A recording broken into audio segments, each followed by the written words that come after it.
Hi guys, I'm back again today with another reaction video, and today we are reacting to the United States versus the world.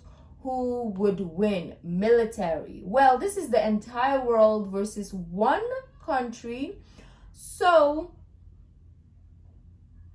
I don't know what is gonna happen because now the rest of the world has Russia, China, and who else has a powerful in UK. So I want to see, despite all these allies, will America still prevail? I have a strong feeling that it might. We never know. Like, America is so how do you must say this? Like, you guys have a lot of resources, so I'm not anyways, you know what? Let's just watch this. Before we do start, don't forget to subscribe if you haven't already. Click that bell button to get notified whenever I do upload a video. So guys, let's check this out. A superpower is defined as a state with the ability to exert influence or project power on a global scale, and if needed, in more than one region of the globe at a time.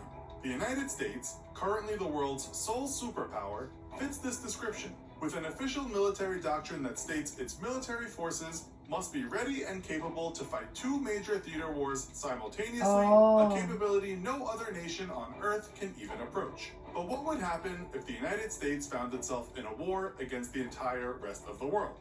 How would that war potentially play out? The rules of this war game will be as follows. No nuclear weapons allowed, and war will be simulated to have broken out after weeks of preamble. As in a surprise attack, the United States with its forces spread around the world would likely lose its non-homeland forces entirely, but not before delivering crippling blows to most of the world's major powers and knocking them out of the conflict early. The US's main opposition would be in the form of a European coalition to include Russia and a China-India alliance. The rest of the world's contribution would be mostly in material supplies or financial backing, as while even nations like Japan boast a formidable military capability, they mostly lack the ability to actually deploy that power outside of their own borders. In fact, that would be the biggest hurdle to any global offensive against the United States. With historical military preparations focused on conflicts such as NATO versus Russia or China versus India, most militaries around the world lack the ability to transport military hardware across the oceans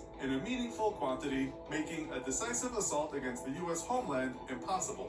Meanwhile, due to its commitments to fighting wars well outside its own borders for the last 80 years, the United States operates the world's largest air and naval transport fleets that number in the hundreds of ships and aircraft, more than most modern nations combined.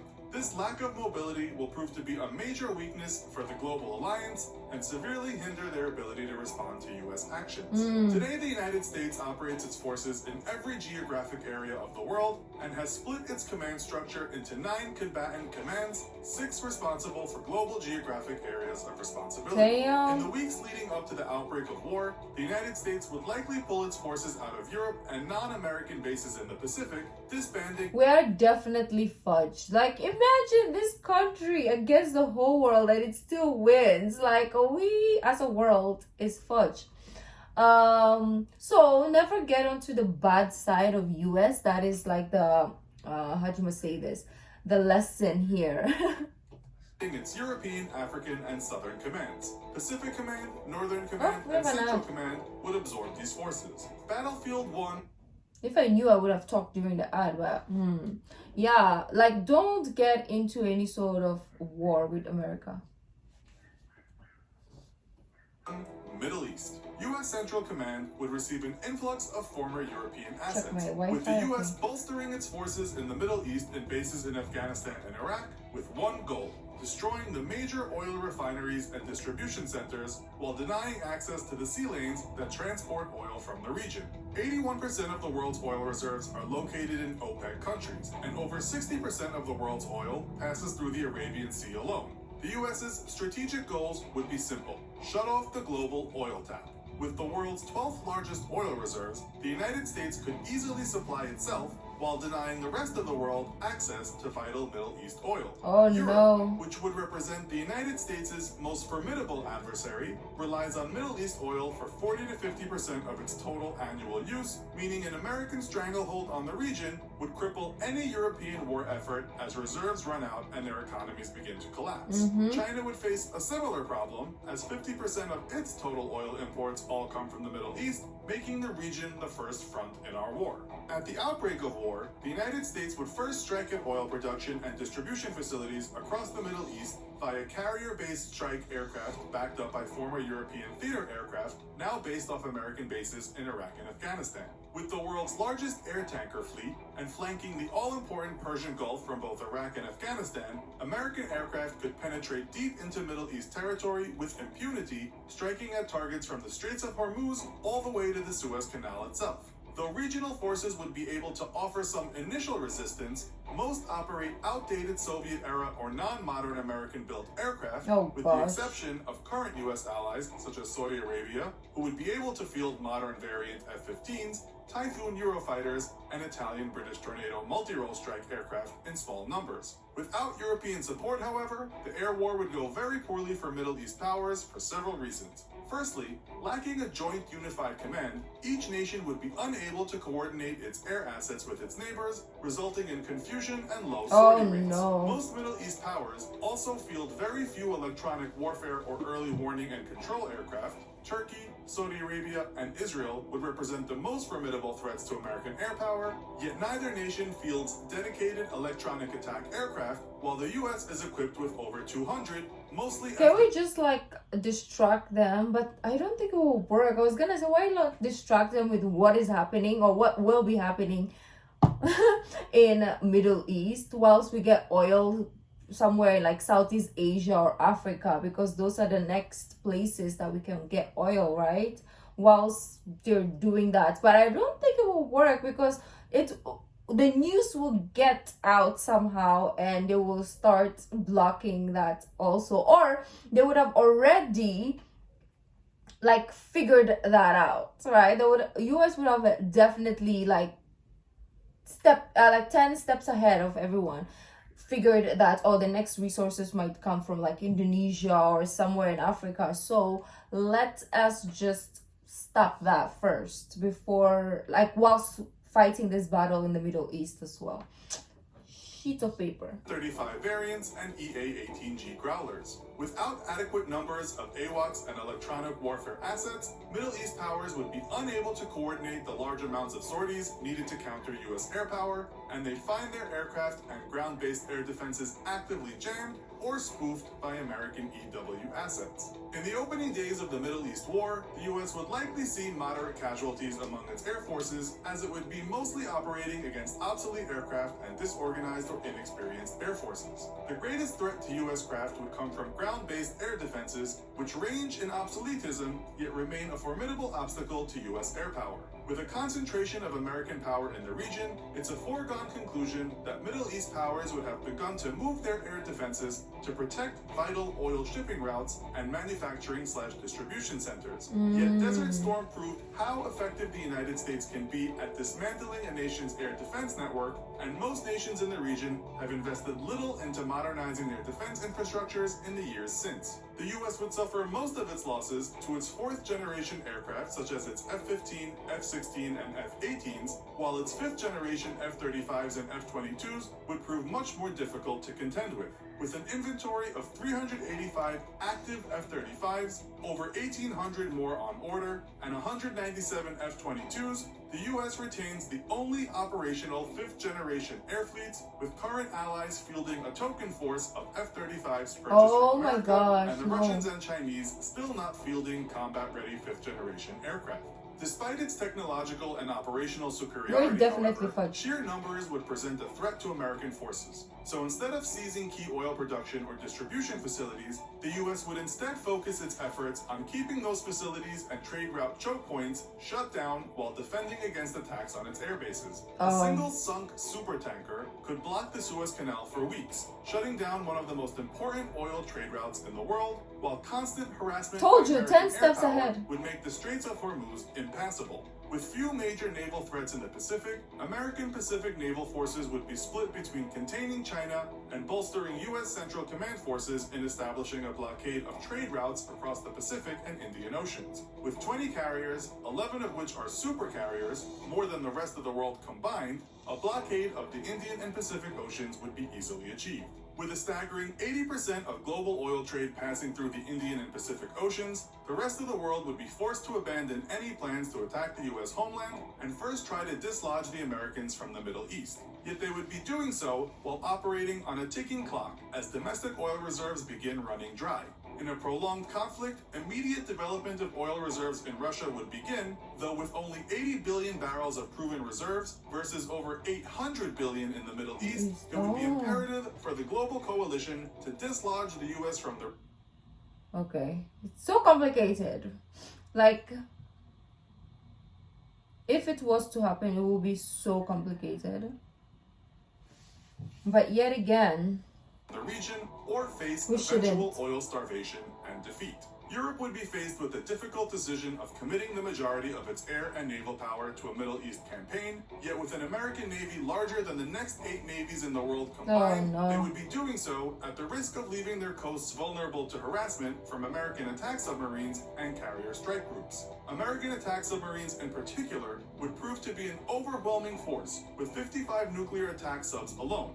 Europe, to include Russia, fields nearly 100 submarines, yet only about a third of those are nuclear powered and range from 10 to 25 years. In this circumstance, will North Korea be involved with the rest of the world, or they will just be like, nah bitch, like you guys fight, and then if all of you is like done, we will take over the rest of the world? Is that the case, or are they joining the rest of the world, or are they even joining any like America, or they're just in their own bubble? I want to know that. Behind U.S. subs in tech, lacking in major transport capabilities and the ability to adequately protect either their sea lanes or any attempts to move troops by sea, the global coalition would be extremely hard-pressed to dislodge the U.S. from the Middle East. While an eventual overwhelming of U.S. ground forces would be possible, it would take weeks of buildup and slow moving of forces via ground routes to avoid American submarines.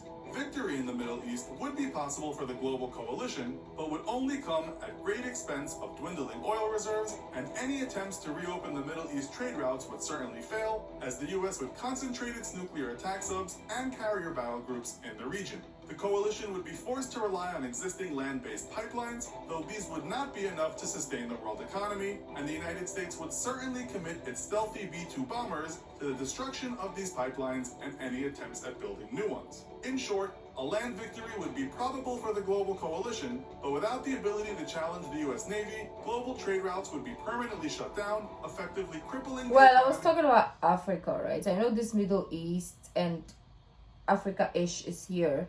Well, they already kind of like closed it, so there's no point. Coalition nations and the war effort. Battlefield 2, West Pacific. The West Pacific and South China Sea is the most economically important waterway in the world, with a full 1/3 of all global trade passing through the area, or about $5.3 trillion. China, South Korea, and Japan would especially have a vested interest in keeping these sea lanes open, yet none of those nations field a true blue water or deep ocean navy. In a global war, the United States would invest the majority of its expeditionary firepower in the West Pacific, having little to fear from an Atlantic incursion by European powers due to their lack of major military transport capability and navies designed for decades to engage Russian ships in literal combat rather than blue water operations. Japan would pose a significant challenge for U.S. forces due to its very modern and robust self-defense forces, yet the island nation could be largely ignored due to Japan's lack of air tankers, limiting the range of its strike aircraft and 70-year self-defense military doctrine, which saw the nation only recently begin to build an expeditionary capability. With 155 F-15s making up the bulk of Japan's air force and only a combat range of 790 miles, it is doubtful the island nation would risk its 5 operational airborne refueling tankers to attempt offensive operations against the U.S. Navy and its over 1,000 fighter aircraft, instead holding its air forces in reserve in case of an American attack on the homeland. The U.S.'s first goal in the region would be to cut off all trade routes passing through the South China Sea. China would represent the US's biggest global adversary, yet like every other global power, to include Russia, it too lacks the navy and the transport capability to actually threaten the US homeland. In order to deny the nation the opportunity to build this capability, the US would immediately move to cut off Chinese trade through the South China Sea, something China would be particularly vulnerable to as over 60% of its trade is delivered by sea. Though China lacks a navy formidable enough to threaten US Pacific forces, it more than makes up for this shortcoming with its ballistic missile forces. Its DF-26 ballistic missiles each have a range of 3,000 to 4,000 kilometers and would threaten any US base or ship as far out as Guam. At the outbreak of war, China would immediately launch a withering missile strike against American facilities on Guam. While Guam would be defended by THAAD, or Terminal High Altitude Area Defense Anti-Missile Systems, Aegis-equipped destroyers, and Patriot missile batteries, China would rely on heavy saturation strikes and overwhelm. So is Guam going to be part of the rest of the world, or is it going to be part of US? Because it's a US territory. So what is happening? Because if China is going to use Guam as the place that they launch the missiles, I can't speak. Question mark. Terminal High Altitude Area Defense Anti-Missile Systems, Aegis-equipped destroyers, and Patriot missile batteries, China would rely on heavy saturation strikes and overwhelm American missile defense systems, decimating the majority of American ground targets on the small island and rendering... Okay, so it's the other way around. It's of course Guam is going to be part of like the US base, like where some of the American military is gonna hide, or they're gonna be based at to fight some parts of the world. So China is gonna try to attack Guam. Okay, I get it now. So it's gonna be obviously part of US.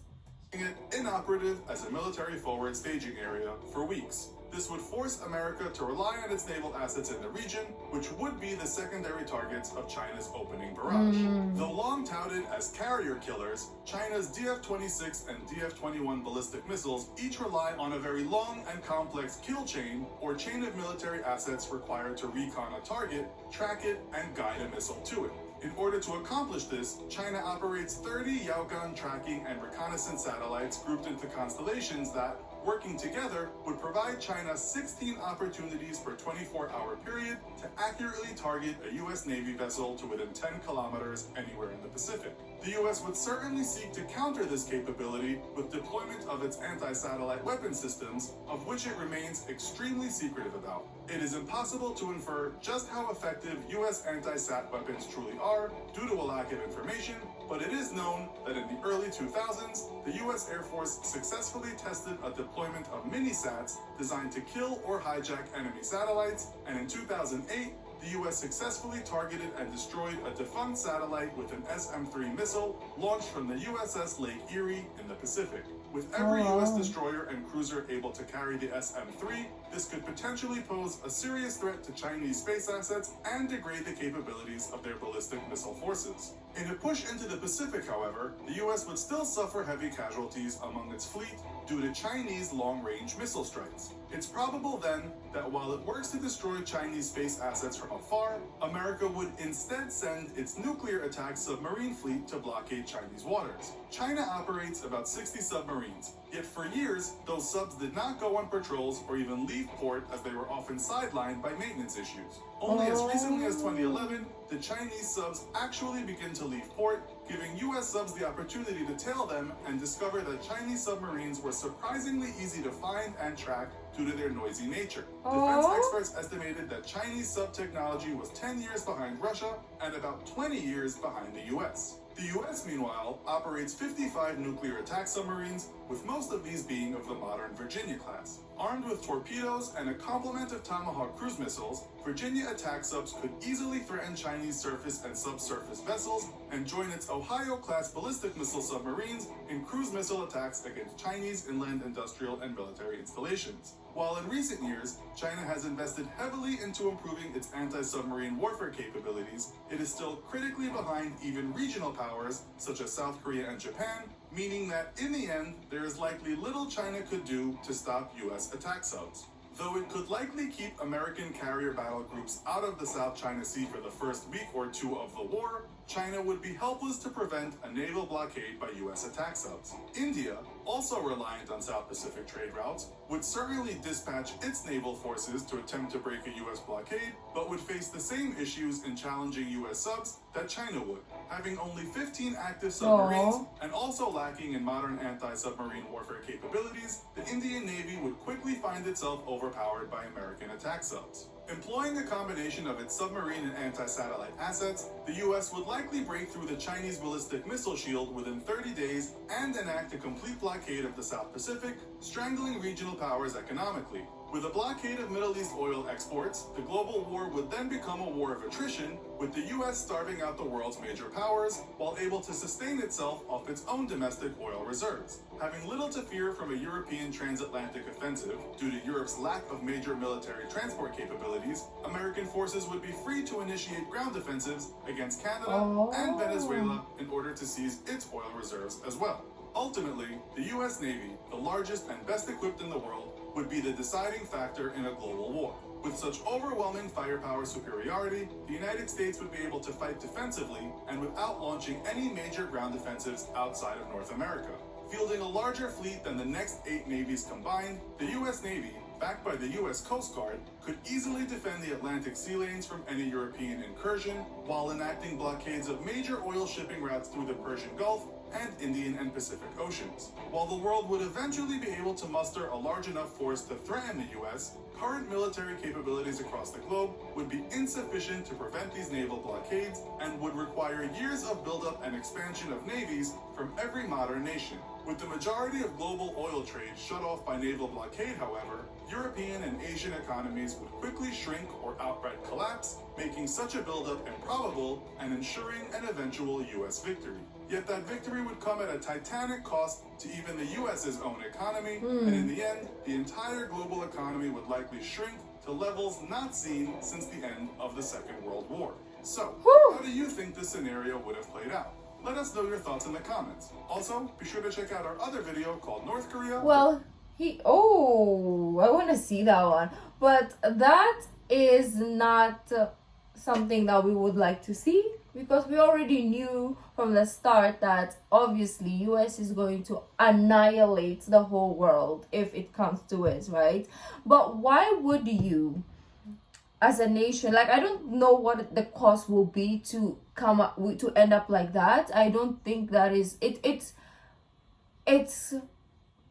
how do I say this? Like, I feel like if it is like a specific country or countries, that is something that might happen.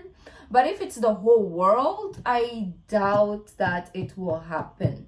But let's not jinx it. And I learned so much from this, like how powerful the US military is. We've been like reacting to a lot of videos that has really proven that the US military is really a super like a powerhouse. But anyways, let me know what you guys thought. If you like this video, don't forget to give this video a thumbs up, subscribe if you haven't already. I'll see you in the next video. Bye.